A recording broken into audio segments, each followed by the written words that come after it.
Jordan Bardella est enragé. Après que sa stratégie du cordon sanitaire éclate au grand jour, le président du Rassemblement national voit rouge. Et pour cause.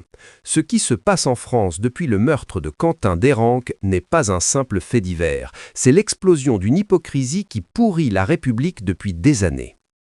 À Lyon, un jeune de 23 ans, militant nationaliste, est lynché à mort par une meute d'ultra-gauche.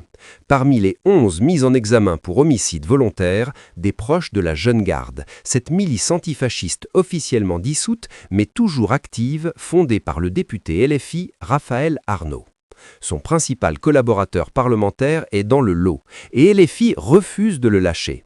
Pas de démission, pas d'exclusion, rien. On ne contrôle pas la Jeune Garde, hostile. Comme si leur mouvement fédératif, leur venez comme vous êtes politique, n'était qu'un McDo de la radicalité où chacun peut cogner sans que la maison mère soit responsable. Face à ce scandale, Jordan Bardella frappe. Il exige un véritable cordon sanitaire pour isoler la France insoumise, la tenir à l'écart des institutions. À l'Assemblée, où ses députés siègent partout, et surtout au municipal, dans 3 semaines. Plus aucune alliance au second tour entre socialistes et LFI. Pour la présidentielle aussi, la gauche réformiste doit se présenter sans Mélenchon. Point final.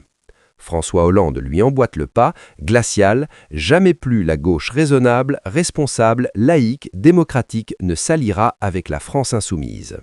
Même son de cloche chez des maires socialistes. Le mur se fissure, le cordon sanitaire que la gauche imposait au RN depuis des décennies se retourne brutalement contre elle, et ça, Bardella l'attendait. Mais ce qui le rend enragé, c'est la réaction du système. Au banc du gouvernement, Sébastien Lecornu explose face à Mathilde Panot. Il lui hurle de faire le ménage dans ses propos, dans ses idées, dans ses rangs. Parce que la violence verbale, les insultes, les intimidations et maintenant le sang viennent de chez elle.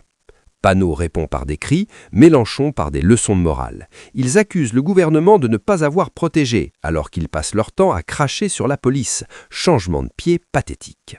Le piège se referme. L'extrême gauche, par son recours à l'intimidation et à la violence physique, est devenue un péril mortel pour la démocratie.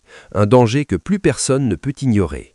Et pourtant, les macronistes continuent à renvoyer dos à dos RN et LFI. Comme si le parti qui condamne le meurtre était aussi coupable que celui qui le banalise. Comme si la stratégie du cordon sanitaire inversé n'avait servi à rien. Bardella espérait que l'isolement de LFI consacrerait enfin la banalisation du RN. Raté. Le système résiste, la vérité éclate, mais les élites s'accrochent à leurs mensonges. Cette récupération cynique, cette inversion des rôles, cette trahison de la République face à ses ennemis intérieurs, tout explose au grand jour. La gauche qui a protégé, nourri, excusé la brutalisation du débat se retrouve aujourd'hui piégée par ses propres monstres. Et le RN, diabolisé depuis des décennies, devient soudain le dernier rempart. Si ça ne vous donne pas envie de rester aux aguets tous les jours, alors rien ne le fera. Parce que pendant 3 semaines, au municipal et dans 1 an pour la présidentielle, la France choisira. Soit elle laisse LFI et ses milices continuer à pourrir le pays, soit elle dit stop. Bardella est enragé. Mais il n'est pas le seul. Des millions de Français le sont aussi. Et cette colère, personne ne pourra l'étouffer plus longtemps. La République va-t-elle enfin se réveiller ou va-t-elle creuser sa propre tombe? La question brûle et le temps presse.